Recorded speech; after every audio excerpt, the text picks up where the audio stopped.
পৃথিবীর ইতিহাসে never happened in the history of the world that someone bombed on a hospital, on a ICU center. এমন হাসপাতাল যেখানে ICU রোগীরা আছে, ওই হাসপাতালের উপরও ইসরায়েলি সৈনিকেরা বোমা মেরেছে। জোরে বলেন ঠিক কিনা? এরা মানুষ? আওয়াজ করে বলেন, এরা মানুষ না। প্রিয় ভাইয়েরা, চোখ কান নাক মুখ থাকলেই মানুষ না। যা সামনে দেখেন এগুলো সব মানুষ না, এগুলো জনসংখ্যা। এগুলো কি? সবাই বলুন, এগুলো কি? বাড়ছে জনসংখ্যা, কমছে মানুষ। বাড়ছে জনসংখ্যা, কমছে। এই দুনিয়া এখন তো আর সেই দুনিয়া নাই, মানুষ নামের মানুষ আছে, দুনিয়া বোঝায়। সেই মানুষের ভিড়ে আমার আসল মানুষ না। ঠিক কিনা? আসল মানুষের বড্ড অভাব, আসল মানুষের বড্ড অভাব। আমার ভাইয়েরা, মানুষ খারাপ হলে পশুকেও হার মানায়। আচ্ছা, আওয়াজ করে বলেন, এই যশোরের ছেলেরা দিক তাকাও, আওয়াজ করে বলো, যে ইসরায়েলি সোলজাররা উপর থেকে বোমা মারলো তারাও মানুষ। তারাও কি? ওরাও রক্তে মাংসে মানুষ, ওদেরও পরিবার আছে। বোমা মেরে যেই মেয়েটাকে তারা অনাথ বানায়, ইয়াতিম বানায়, ও কিন্তু বাসায় ওর মেয়েটাকে রেখে আসছে। ঠিক কিনা বলেন? বম্বিং করে যে বাবাকে মেরে, স্বামীকে মেরে, স্ত্রীকে বিধবা বানায়, তারও ঘরে স্ত্রী আছে। উপর থেকে বম মেরে মানুষ মেরে দিচ্ছে, তারাও মানুষ। 1945 সালের 6 আগস্ট আমেরিকান সোলজাররা হিরোশিমায় বম মেরেছে। আমি নিজে দেখে এসেছি জাপানের হিরোশিমাতে। সকাল 8:15 মানুষ কেউ অফিসে যাচ্ছিল, কেউ খেতে খামারে কাজ করতে যাচ্ছিল। লিটল বয় নামে একটা বোম মেরেছে তারা। এই বোমের আঘাতে, পারমাণবিক এই বোমার রেডিয়েশনে আঘাতে, বোম ব্লাস্ট হওয়ার পরে মুহূর্তের মধ্যে 1,40,000 নাই। উপর থেকে যারা মারতেছে এরাও মানুষ, যাদেরকে মারলো তারাও। তার মানে মানুষে মানুষে পার্থক্য আছে না? নেই? মানুষে মানুষে পার্থক্য আছে। নাক কান চোখ মুখ থাকলেই মানুষ নয়। বাড়ছে জনসংখ্যা, কমছে মানুষ। চিল্লায় বলো ঠিক কিনা? তাহলে আমরা বুঝলাম, মানুষ ভালো হলে অনেক ভালো, খারাপ হলে অনেক খারাপ। ও আমার কলিজার টুকরা যশোরের ভাইয়েরা, আসুন না 3 দিন ব্যাপী এই তাফসিরুল কোরআনের ঐতিহাসিক প্রোগ্রাম থেকে আমরা সিদ্ধান্ত নেই, আমরা ভালো মানুষ হব নাকি খারাপ মানুষ হব। কলিজা থেকে, প্রাণ থেকে আওয়াজ করে সবাই বলুন, ভালো মানুষ নাকি খারাপ মানুষ? ভালো মানুষ হইতাম। ভালো মানুষ যারা জগৎটাকে এনলাইটেন করবে, যারা এনলাইটেন করবে, যারা সত্যের বীর সেনানী হয়ে দাঁড়াবে, যারা সত্যের পক্ষে কথা বলবে, যারা জালিমের মসনদকে ভেঙে খামখাম করে দেবে। এরকম হওয়ার দরকার আছে না নাই? এরকম ভালো মানুষ আমরা হতে চাই কি চাই না? মানুষকে যত্ন নিলে মানুষ যে কত ভালো হয় আপনি কল্পনাও করতে পারবেন না। এই যে আপনাদের যশোরে যে ভালো ছেলেগুলো আছে, যে ভালো তরুণগুলো আছে, যে যুবকগুলো আছে, যে ভালো আলেমরা আছে, ভালো নেতারা আছে, সবাই যদি তাদের মতো হতো, পুরো যশোরটা একটা জান্নাতের টুকরা হয়ে যেত। আওয়াজ করে বলেন ঠিক কিনা? মানুষকে নার্চারিং করলে, মানুষকে পলিশ করলে, মানুষকে গ্রুমিং করলে, মানুষকে সঠিক তারবিয়া দিলে মানুষ অনন্য হয়ে ওঠে। প্রতিটি মানুষ অনন্য। আমি অনন্য, আপনি অনন্য, আমরা সবাই অনন্য। সুবহানাল্লাহ বলেন। মানুষকে আল্লাহ তাআলা দিয়েছেন অসীম ক্ষমতা, অসীম ক্ষমতা। সুবহানাল্লাহ। একটা মানুষ পারেন এমন কিছু নাই, একটা মানুষ পারেন এমন কিছু নাই। বিশ্বাস করতে হবে, মানুষ যে কল্পনা করতে পারে ওইটা মানুষ করে দেখাতে পারে। যশোরের ভাইয়ের, আই রিপিট, আমি আবারও বলছি, এই চিল্লাচিল্লি করলে আমার এই গুরুত্বপূর্ণ কথা তোমরা মিস করবা, মিস করবা। কপাল পোড়া হয়েও না, আওয়াজ করে কপাল পোড়া হবে না। আমার দিকে তাকাও। মানুষ, মানুষ যা কল্পনা করতে পারে সেটা মানুষ করে দেখাতে পারে। তুমি তোমার কল্পনার রাজ্যকে সাজাও, তোমাকে হারাতে পারে এমন কোন শক্তি আল্লাহর জমিনে নাই। তোমার কি শক্তি, কি সম্ভাবনা তুমি জানোই না মিয়া। তুমি এদিকে তাকাও কেন? তোমার রাস্তা তো ওই দূরে। তুমি কোথায় যাবে, আল্লাহ তোমার টেনে কোথায় নিয়ে যাবে তুমি কিছুই জানো না। Plan big, dream big. কল্পনার শক্তিকে বড় করো। মানুষ যা কল্পনা করতে পারে মানুষ তা করে দেখাতে পারে। মানুষের কাছে অসাধ্য কিছু নাই মৃত্যু ছাড়া, অ্যাকসেপ্ট ডেথ। মৃত্যু ছাড়া মানুষ সবকিছুকে জয় করতে পারে। মৃত্যু ছাড়া যে কোনো অসাধ্যকে সাধন করার ক্ষমতা মানুষকে দিয়ে দিয়েছে কে? হারার জন্য তোমার জন্মই হয় নাই, তোমার জন্ম হয়েছে জিতার জন্য, বিজয়ের জন্য তোমার জন্ম। মানুষের শুরুটাই হয় বিজয় দিয়ে। যশোর, আওয়াজ করে বলো, মানুষের শুরু হয় কি দিয়ে? আমরা যখন আমার পিতার পৃষ্ঠদেশে ছিলাম, পিতার পৃষ্ঠদেশ থেকে শুক্রাণু যখন মায়ের গর্ভদেশে যেয়ে পড়ে, কতটা শুক্রাণু ভ্রমণ শুরু করে জানো? 20 কোটি শুক্রাণু। একবার সিমেন আউট হলে সেখানে 20 কোটি শুক্রাণু থাকে, ভ্রমণ শুরু করে। ওই 20 কোটি শুক্রাণুর মধ্যে থেকে তুমি আমি আজকে এক বিকশিত শুক্রাণু মানব রূপে পৃথিবীতে এসেছি। সুবহানাল্লাহ। ওই 20 কোটি শুক্রাণুর প্রতিযোগিতায় সবাইরে পেছনে ফেলে সেদিন আমি সফল হয়েছিলাম। সেদিন আমি বিজয়ী হয়েছিলাম। সেদিন আমি এত ছোট ছিলাম, মাইক্রোস্কোপ দিয়েও আমার অস্তিত্ব টের পাওয়া যায় না। আমি এত তুচ্ছ ছিলাম, নগণ্য ছিলাম। আমার কান ছিল না, আমার চোখ ছিল না, আমার হাত ছিল না, আমার জন্য রিকমেন্ডেশন করার মতো মামু ছিল না, খালা ছিল না, কেউ ছিল না। তারপরেও ওই প্রতিযোগিতায়, ওই কম্পিটিশনে যখন আমারে কেউ হারাতে পারে নাই, আল্লাহর জমিনেও আমারে কেউ হারাতে পারে না। হারার জন্য তোমার জন্মই হয় নাই, তুমি আসছোই জিতার জন্য। সুবহানাল্লাহ। বিশ্বনবী বলেন, আন-নাসু মাআদিন কামাআদিনি যাহাবি ওয়াল ফিদ্দা খিয়ারুহুম ফিল জাহিলিয়াতি খিয়ারুহুম ফিল ইসলাম। Peoples are like mines of gold and silver. সোনার খনি, রূপার খনি, এর চেয়ে বড় খনি হচ্ছে এই মানব সম্পদের খনি। আওয়াজ করে বলেন আল্লাহু আকবার। আল্লাহ তাআলা এই সম্পদ আমাদেরকে দিয়েছে। বিশ্বনবী বলেন, মানুষ হচ্ছে খনির মতো। খিয়ারুহুম ফিল জাহিলিয়াতি খিয়ারুহুম ফিল ইসলাম। জাহিলি যুগে যারা সেরা, ইসলামেও তারা সেরা। ইদা ফাকুহু, যদি তারা বুঝবান হয় তাহলে তাদেরকে সেরা বানায় দিবে কে? তাহলে মানুষের চেয়ে সেরা কেউ হতে পারে? মানুষের চেয়ে অনন্য কেউ হতে পারে? মানুষকে কেউ হারাতে পারে? আওয়াজ করে বলো, তোমাকে কেউ হারাতে পারবে? এই সাহস জাগছে আজকের আলোচনা থেকে। আমি তুমি অনন্য, আমাকে তোমাকে হারায় দেওয়া এত সহজ না, ঠিক কিনা? একটা কথা জীবনের সাথে সেট করে নিতে হবে, আমি জিতি নয় শিখি, আমি কখনো হারি না। জীবনের সাথে সেট করে নাও, জেনজি অফ যশোর, আমি কখনো হারি না, আমি হয় জিতি নয় শিখি। চিল্লায় বলো ঠিক কি না? আমি কখনো হারি না, আমার হারানো এত সোজা না। কি সাহস জাগছে বুকে? সাহস জাগছে? তাকবীর পড়ো, লিল্লাহে তাকবীর। তাহলে বিশ্বনবী বলেন, নাসু মাআদিন, মানুষ হচ্ছে খনি। এই ধাক্কা ধাক্কি আমি জানি, এগুলো ভালোবাসার ধাক্কা ধাক্কি, এজন্য আমি সহ্য করে নেই। এগুলো যে ভালোবাসার ধাক্কা ধাক্কি এটা আমরা বুঝি। পৃথিবীর কোন আইন, সিকিউরিটি প্রটোকল দিয়ে এটারে মানানো যাবে না, কারণ এটা তো ভালোবাসা, লাভ। লাভ কোনো আইন কানুন দিয়ে বাঁধা যায় না, মানানো যায় না, ঠিক কিনা বলো? ঠিক আছে, বসুন বসুন বসুন। আল নাসু মাআদিন, মানুষ হচ্ছে খনি। এই খনির যত্ন নিতে হবে। আমার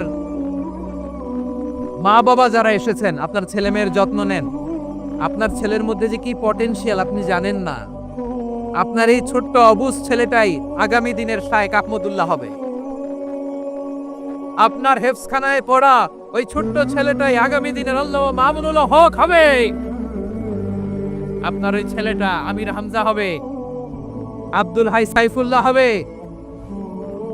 এভাবে বড় বড় আলেম হবে, তারা যুগশ্রেষ্ঠ আলেম হবে। সেই একদিন এই বাংলাদেশের পার্লামেন্টে যে বক্তব্য দিয়ে যশোরের পক্ষে কথা বলবে। আপনি জানেন না, কাউকে ছোট করবেন না আপনি। ওর কনফিডেন্স আপনি কমাবেন না, আপনি কমাতে পারেন না। প্যান্ডেলে আমার যে মা বোনেরা আছেন, ছেলে মেয়েদেরকে কখনো ছোট করে কথা বলবেন না। ও যে কোথায় যাবে আপনি জানেন না। আপনি মা হয়ে তাকে সাহস দেবেন, তার কল্পনার জগৎটাকে সাজাতে তাকে উৎসাহিত করবেন, ঠিক কিনা বলেন? আর আমার প্যান্ডেলের আমার প্রিয় শ্রদ্ধাশীলা মায়েরা বোনেরা, আপনারা তো আরো দামি সম্পদ। বিশ্বনবী বলেন, আর দুনিয়া কুল্লুহা মাতা। আল্লাহ আল্লাহ আল্লাহ, বিশ্বনবীর কথার ওজন দেখেন। আর দুনিয়া কুল্লুহা মাতা ওয়া খায়রু মাতা'আদ দুনিয়াল মারআতুস সালিহা। বিশ্বনবী বলেন, দুনিয়ায় যা দেখো সব আল্লাহর দেওয়া অ্যাসেট, মানে সম্পদ।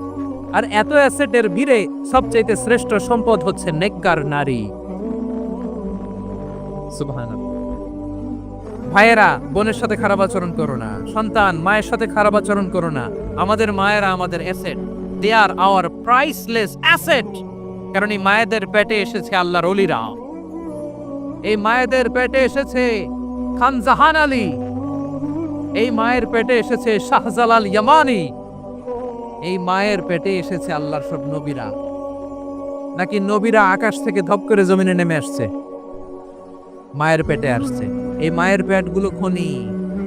আমার সম্মানিত মায়েরা বোনেরা, নিজেকে ইসলাম দিয়ে সাজান, নিজেকে ইসলাম দিয়ে সাজান, নিজেকে পবিত্র রাখুন, নিজের আব্রু ঈমান ইজ্জতের হেফাজত করুন। বিমানের মধ্যে মাঝে মাঝে দেখবেন যে এয়ার টার্বুলেন্স হয়, জানেন? এয়ার টার্বুলেন্স জানেন তো? মাঝে মাঝে বিমানটা বাউন্সিং করে, বাম্পি, ভেরি বাম্পি ওয়েদার। শোনেন নাই? 40,000 ফিট উপরে যখন থাকে তখন পাইলট মাঝে মাঝে বলে, dear passengers, ladies and gentleman, right now we are flying 40,000 feet above the ground and we are passing very air turbulence, very heavy air turbulence right now. Please fasten your seat belt. দেখবেন মাঝে মাঝে বলে যে, ভদ্র মহিলা, ভদ্র মহোদয়গণ, আমরা 40,000 ফিট উপর দিয়ে যাচ্ছি আর এয়ার টার্বুলেন্স ফেস করছি, মেহেরবানি করে আল্লাহর হস্তে সিট বেল্ট বাঁধুন। তখন বিমানটা এরকম বাউন্সিং করে, শেকিং করে। আপনারা মুখোমুখি হয়েছেন? ইদানিং এই এয়ার টার্বুলেন্স বেড়ে গিয়েছে। গত বছর আমার ইন্টারন্যাশনাল অনেকগুলো ফ্লাইট ছিল, তা আমি দেখলাম যে আগের ফ্লাইটগুলোর তুলনায় এখন এয়ার টার্বুলেন্স খুব বেশি। আমি একটু রিসার্চ করে দেখলাম, ক্লাইমেট চেঞ্জের কারণে, জলবায়ু পরিবর্তনের কারণে আকাশের বাতাসের মুভমেন্টে পরিবর্তন হয়েছে, ফলে এখন বিমান শেকিং করে বেশি, বাউন্সি, পাম্পি ওয়েদার। তো বলেন তো, 40,000 ফিট উপরে যখন আপনি, কয় হাজার ফিট? সবাই বলুন কয় হাজার ফিট? 40,000 ফিট উপরে যখন আপনি, তখন যখন বিমানটা এরকম বাউন্সিং করে, সবাই যখন ভমিটিং করে বিমান নষ্ট করে দেয়, বমি করে, তখন বাঁচানোর কে আছে আল্লাহ ছাড়া? কেউ আছে? ওই মুহূর্তেও সবাই মিলে একজনের ডাকে আওয়াজ করে বলেন, তিনি কে? মাঝে মাঝে কিছু সোশ্যাল মিডিয়ায় কিছু ভিডিও পাওয়া যায় যে হেভি যখন এয়ার টার্বুলেন্স হয়, 10 সেকেন্ড 15 সেকেন্ডের কিছু ভিডিও পাওয়া যায়, বিমানটা এরকম বাউন্সিং করছে, বাম্পি ওয়েদার, কাঁপছে, মানুষগুলো বমি করছে, অক্সিজেন মাস্কগুলো সব ঝুলে পড়েছে, বিমানটা শুধু কাঁপছে। তখন দেখবেন বিমানের ভেতরেও এরকম লঞ্চের মতো চিৎকার আলছে না নাই, বিমানের ভেতরেও তখন চিৎকার। গত বছর হিথ্রো এয়ারপোর্ট থেকে সিঙ্গাপুর এয়ারলাইন্সের একটা ফ্লাইট, হিথ্রো টু চাঙ্গি, একটা ফ্লাইটে এমন বেশি এয়ার টার্বুলেন্সের শিকার হয়েছিল এই এয়ারক্রাফটটা, 33 জন যাত্রী সেখানে আহত হয়েছে, একজন যাত্রী নিহত হয়েছে। কেবিন ক্রুজ, এয়ার হোস্টেস যারা আছে, একজনের নাক ফেটে, চোখ ফেটে, কপাল ফেটে, ব্লিডিং হয়ে শয়লা। প্রিয় ভাইয়েরা, 40,000 ফিট উপরে বিমানটা যখন কাঁপবে, তখন আমাদেরকে আল্লাহ ছাড়া আর কেউ বাঁচানোর আছে? এত আসতে বললে হবে? ওই কঠিন মুহূর্তে আমার বাবা আমারে বাঁচাতে পারে, আমার বন্ধু আমারে বাঁচাতে পারে। এই গ্রাউন্ডে, জমিনের বুকে আমার প্রোটোকল, আমার ক্ষমতা, আমার দাম্ভিকতা, কোনো কিছু আমারে বাঁচাতে পারে? একজন ছাড়া, চিল্লায় বলতে হবে, তিনি কে? সে আল্লাহ বললেন, গোলাম, আমি বিপদের সময় ঠিকই তোমাদের বাঁচিয়ে নেই। ওই বিমানের ভেতরে 40,000 ফিট উপরে যখন তোমরা এয়ার টার্বুলেন্সের শিকার হও, তখন নাস্তিকও আল্লাহরে ডাকে, হিন্দু আল্লাহরে ডাকে, জোরে বলেন ঠিক কিনা? আবার বিমানটা যখন শান্ত হয়ে যায়, একটু পরে বিমানের স্ক্রিনের মধ্যে হিন্দি সিনেমা খোঁজে। বিমানের স্ক্রিনে কিন্তু খুব বিশাল ওখানে আফলাম, ফিল্মের একেবারে বুঝাই করা। বিমানটা শান্ত হইলে আবার হিন্দি সিনেমা দেখা শুরু করে। একটু আগে ডাকছিল কারে কারে দেখবেন বাংলাদেশে আমাদের ক্রিকেটাররা যখন অন্য কোনো দেশের সাথে খেলে, অনেক সময় এমন হয় বল বাকি একটা, রান দরকার 6টা। বল বাকি কয়টা? পটুয়াখালী বোঝে নাই কোথায়? বল বাকি কয়টা? একটা। রান দরকার। আপনি দেখবেন ক্যামেরাম্যান তখন গ্যালারিতে খালি দেখায় দর্শকদের যে কি অস্থিরতা। হিপ হপ স্টাইলের মেয়েটা, যে মেয়েটার ওড়না এতক্ষণ ছিল গলায়, এতক্ষণ কইছিল, ওই মেয়েটা দেখবেন ওড়নাটা টেনে মাথায় দিয়ে এরকম মুনাজাত ধরতেছে, আল্লাহ আল্লাহ, একটা সৎকা, আল্লাহ আল্লাহ, আমার লাল সবুজের পতাকারে তুমি অপমানিত কইরো না আল্লাহ। ইন্ডিয়ার সাথে আমাদের খেলা, আল্লাহ আল্লাহ, একটা ছক্কা, একটা একটা। পুরো পুরো খেলা জুড়ে এই মেয়ের ওড়না ছিল গলায়, কিন্তু যখন এক বলে 6 রান দরকার, ওড়না চলে আসছে কোথায়? মাথায়। আবার মুনাজাত আসরে নাই। ঠিকই বাংলাদেশের দামাল ছেলে এমন এক শট মারলো, বল চলে গেল স্টেডিয়ামের বাইরে, ছক্কা, জিতে গেলাম আমরা। পুরো স্টেডিয়াম জুড়ে চিৎকার, হই হুল্লোড়, মৌজ মাস্তি। যেই মেয়েটা মাথার মধ্যে ওড়না দিয়ে এতক্ষণ সুবহানাল্লাহ বলে আল্লাহর কাছে দোয়া করেছে, ওই মেয়ে এখন আবার ওড়না ফেলে দিয়ে নাচা শুরু করে দিয়েছে। তাহলে আল্লাহর ভয়, আল্লাহর প্রতি আস্থা, বিশ্বাস, ভালোবাসা, এটা কি ক্ষণিকের জন্য? মানে আমার যখন লাগবে তখন আল্লাহর ইউজ করবো নাকি? হ্যাঁ, বিপদে আপদে, সুখের সময় দুঃখের সময়, সচ্ছল অসচ্ছল অবস্থায় বিশ্বাসীরা ভরসা রাখে একজনের উপর, চিৎকার করে বলে পটুয়াখালী যিনি। সে আল্লাহ বললেন, গোলাম মনে করো না জাহাজ থেকে সদরঘাটে ভিড়িয়ে দিলাম তুমি নিরাপদ হয়ে গেছো। মনে করো না 40,000 ফিট থেকে সেফ ল্যান্ডিং এর পরে এয়ারপোর্টে নেমে গেলেই তুমি নিরাপদ হয়ে গেছো। ও মিয়া, বিপদ কি শুধু সাগরে আর আকাশে? ঘরের বিপদ, ঘরের ভেতরও বিপদ আসতে পারে কি পারে না? এজন্য সূরা মুলকে আল্লাহ বললেন, আমিনকুম মান ফিস সামাই আই ইয়াকসিফা বিকুমুল আরবা ফাইদা হিয়া তামুর। তোমরা কি ভাবছো তোমরা নিরাপদ? সাগরের মধ্যে তুফান, আল্লাহ আল্লাহ ডাকলাম, সদরঘাটে যে পড়ছি, বেঁচে গেছেন তো আপনি। আর পাবে আপনারে আল্লাহ? আল্লাহর তো সাগরের মাঝখানে তো আল্লাহ আপনার পাইছিল, আর তো পাবে না। আর পাবে আপনারে? আর আল্লাহ ধরতে পারবে আপনারে? ঘরের ভেতরও বিপদ দিয়ে আটকাতে পারে কে? 5 স্টার 7 স্টার হোটেলের ভেতরেও আমাকে বিপদের মধ্যে ফেলে দিতে পারেন কে? আল্লাহ বললেন, তোমরা কি ভেবেছো তোমরা নিরাপদ? আমি চাইলে ল্যান্ডস্লাইড, ভূমিধস দিয়ে 1 লক্ষ 1 মুহূর্তে নিয়ে যেতে পারি। এক সুনামি দিয়ে থাপ্পড় মেরে 3 লক্ষ সাগরের ভেতরে ঢুকায় দিতে পারি। 1 সেকেন্ডও লাগে না। أم أمنتم من في السماء أن يرسل عليكم حاصبا فستعلمون كيف نذير। আল্লাহ চাইলে আকাশ থেকে পাথর বৃষ্টি নাজিল করতে পারেন কি পারেন না? এই মুহূর্তে এখানে ভূমিকম্প দিতে পারেন কি পারেন না? আচ্ছা, ভূমিকম্প যখন হয় আমাদের কারো হুঁশ থাকে? আপনি মনে করছেন আমরা সাধারণ মানুষ, আমরা দৌড় দেই, আর প্রেসিডেন্ট প্রধানমন্ত্রী ওনারা বুঝি খাটে শুয়ে থাকে? কথা বুঝে নাই বোধহয়। ভূমিকম্প, আর্থকোয়েক যদি হয়, বাঁচার জন্য আমরা কি করি? হয় খাটের তলায়, ডাইনিং টেবিলের নিচে, উপরে শক্ত কিছু আছে এরম নিচে, অথবা ঘর থুইয়া দাও দৌড়। তো প্রধানমন্ত্রী উনি কি করে? প্রেসিডেন্ট উনি কি করে? হ্যাঁ, উনি খাটের মধ্যে যে শুয়ে থাকে নাকি? উনিও দৌড়, সাধারণ মানুষও দৌড়, প্রধানমন্ত্রীও দৌড়, বাড়িওয়ালাও দৌড়, ভাড়াটিয়াও দৌড়, সবাই দৌড়। নাকি ভাড়াটিয়ারা বাড়ি থেকে দৌড়, বাড়িওয়ালারা আর বেরোয় না? এরকম না। তাহলে যে কোনো মুহূর্তে ভূমিকম্প দিয়ে নাস্তানাবুদ করতে পারে কে? আমার প্রিয় ভাইয়েরা, আমরা নিরাপদ নই, আমরা তার দয়ায় বেঁচে আছি। কার দয়ায়? এজন্য আল্লাহ বললেন, গোলাম যে কোনো মুহূর্তে বিপদ দিয়ে তোমাদেরকে নাস্তানাবুদ করতে পারি। বিশ্বাসী বলে যদি নিজেকে দাবি করো, সব সময় ডাকতে হবে একজন সত্তাকে। বলেন তিনি কে? এই কথা ক্লিয়ার? এই সবগুলো উদাহরণ শেষে সবার কাছে ক্লিয়ার হয়েছে না যে বিপদ থেকে, আপদ থেকে, পরীক্ষা থেকে, ক্যালামিটি থেকে আমাদেরকে কেউ বাঁচাতে পারে না একজন সত্তা ছাড়া। আবারও বলেন তো তিনি কে? ক্লিয়ার? হ্যাঁ, সবাই বুঝতে পারছেন? আচ্ছা, এবার আমরা দেখি বিশ্ব ইসলামের জীবনে বিপদ আপদ ছিল কিনা। উনি বিপদ আসলে কিভাবে ডিল করতে, বিপদ আসলে কোন দোয়া পড়তে হয়, কিভাবে ফরিয়াদের হাত উত্তোলন করতে হয়, কিভাবে রবের দরবারে নতজানু হয়ে ফরিয়াদ করতে হয়, এটা জানার দরকার আছে না নাই? আসলে আমরা বিষ্ণুনবীর জীবনী থেকে দেখি বিপদ আসলে উনি কি করতেন। বিপদ আসলেই প্রথমে বিশ্বনবী সাল্লাল্লাহু আলাইহি ওয়াসাল্লাম একটা দোয়া পড়তেন। কি পড়তেন?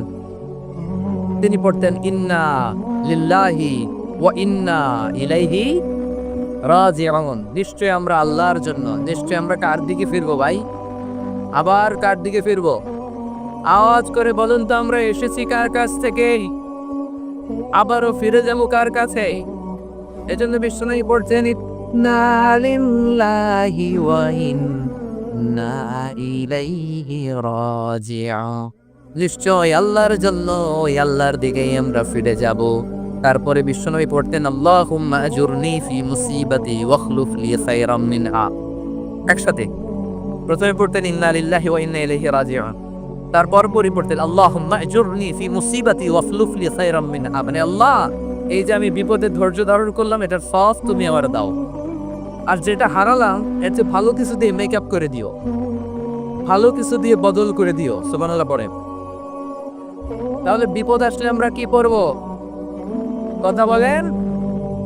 এই যে আমি শুয়েছিলাম, নাশিদ গাচ্ছিল ওরা, এদেশে পরস্পরে দেখা হলে দেয় সালাম, এদেশে আমজনতার হৃদয় জুড়ে পাকালাম, এদেশে বিপদ এলে সর্বজনে সর্বক্ষণে দোয়া পড়ে ইন্না লিল্লাহ। কি পড়ে? সুবহানাল্লাহ সুবহানাল্লাহ সুবহানাল্লাহ সুবহানাল্লাহ। এদেশে আজান শুনে সূর্য ওঠে সবর গ্রামে, এদেশে আজান শুনে সূর্য ডুবে সন্ধ্যা নামে, এদেশে সকল কাজে সবাই বলে বিসমিল্লাহ, এদেশে ভালো কিছু দেখে শুনে হাসি মুখে সবাই বলে মাশা আল্লাহ। সুবহানাল্লাহ পড়েন। তাহলে বিপদ এলে আমরা কি পড়ি? কথা বুঝলে সবাই উত্তর দিতে হবে। বিপদ এলে কি পড়ি? তাহলে বিপদ এলেই আমরা এখন থেকে ইন্না লিল্লাহ পড়বো, নাকি হাই হুতাশ করবে? একদল আছে হাই হুতাশ করে, আয় আল্লাহ রে মোর কি হইল রে, ওই কি হরবো রে, ওই কমবে যামু রে, আছে না নাই? এরকম বিলাপ করতে নিষেধ করেছেন বিশ্বনবী। কি করব, কই যাব, কি হবে, হায় হায়, এরকম হাকুতাস আছে না নাই? বিশ্বাসীরা হাউতাস করে না, তারা ইন্না লিল্লাহ পড়ে। কি পড়ে মনে থাকবে? আমরা পড়বো ইন্না লিল্লাহি ওয়া ইন্না ইলাইহি রাজিউন। নিশ্চয়ই আমরা আল্লাহর জন্য, আমরা আল্লাহর দিকেই ফিরে যাব। এরপর পড়বো আল্লাহুম্মা আজুরনি ফি মুসিবাতি ওয়াখলুফ লি খায়রাম মিনহা। আল্লাহ, আমি যে বিপদে ধৈর্য ধারণ করলাম এটার সওয়াব দিও, আর যা হারালাম তার চেয়ে ভালো কিছু দিয়ে বদল করে দিও। সুবহানাল্লাহ পড়েন। বিশ্ব নবীর হাদিস শুনলেন উম্মে সালামা রাদিয়াল্লাহু তাআলা আনহা। ওনার স্বামী হলো আবু সালামা। মজার ঘটনা খেয়াল করে শোনেন আমার প্রিয় কলিজার টুকরা ভাইয়েরা। কানগুলো খরগোশের কানের মতো খাড়া করে আমার দিকে তাকান। সাইয়্যিদাতুনা উম্মে সালামা রাদিয়াল্লাহু তাআলা আনহা, ওনার স্বামীর নাম আবু সালামা। শ্রেষ্ঠ দম্পতি, শ্রেষ্ঠ ফ্যামিলি। প্রথমে হিজরত করেছিলেন হাবাসায়, পরে হিজরত করেছেন মদিনায়। উহুদ যুদ্ধের পরে ওনার স্বামী আবু সালামা ইন্তেকাল করলো, শহীদ হলো। সুবহানাল্লাহ পড়েন। যখন আবু সালামা ইন্তেকাল করলো, উম্মে সালামা রাদিয়াল্লাহু তাআলা আনহা কেঁদে কেঁদে হয়রান। আর নবীর শিখানো বাণী অনুযায়ী তিনি বারবার পড়ছিলেন ইন্না লিল্লাহ। কি পড়ছিলেন? মুই কই যামু, কি হরমু, এগুলো বলে নেই। কি বলছে? ইন্না লিল্লাহ। যেহেতু বিশ্বনবী বলেছে কেউ যদি বিপদের প্রথম ধাক্কায় পড়ে ইন্না লিল্লাহি ওয়া ইন্না ইলাইহি রাজিউন, আল্লাহুম্মা আজুরনি ফি মুসিবাতি ওয়াখলুফ লি খায়রাম মিনহা, তাহলে এই বিপদে যে সে যা হারালো তার চেয়ে শ্রেষ্ঠ কিছু দিয়ে আল্লাহ তার বদল দিয়ে দিবে। এই হাদিস শুনে উম্মে সালামা রাদিয়াল্লাহু তাআলা আনহা ওনার প্রাণ প্রিয় স্বামী আবু সালামার ইন্তেকালের পরে চোখের পানি ছাড়ে আর পড়ে ইন্না লিল্লাহি ওয়া ইন্না ইলাইহি রাজিউন, আল্লাহুম্মা আজুরনি ফি মুসিবাতি ওয়াখলুফনি খায়রাম মিনহা। বারবার এই দোয়া পড়ে চোখের পানি ছাড়ে, এই দোয়া পড়ে চোখের পানি ছাড়ে, আর মনে মনে বলে আবু সালামার মতো ভালো মানুষ মদিনাতে নাই, আবু সালামার চেয়েও ভালো মানুষ মদিনাতে নাই, তার চেয়ে ভালো মানুষ কি করে আল্লাহ তাআলা আমারে দিবে? তার চেয়ে ভালো মানুষ তো আমি মদিনাতে দেখি না। চোখের বালি দিয়ে বুক ভাসায় আর নবীর হাদিসের উপর আমল করে পড়ে ইন্না লিল্লাহি ওয়া ইন্না ইলাইহি রাজিউন, ইন্না লিল্লাহি ওয়া ইন্না ইলাইহি রাজিউন পড়তে পড়তে চোখের পানি ছাড়ে। আর চিন্তা করে বিশ্বনবী বললেন, এই দোয়া পড়লে যেটা হারালাম তার চেয়ে ভালো কিছু দিয়ে আল্লাহ পুরস্কার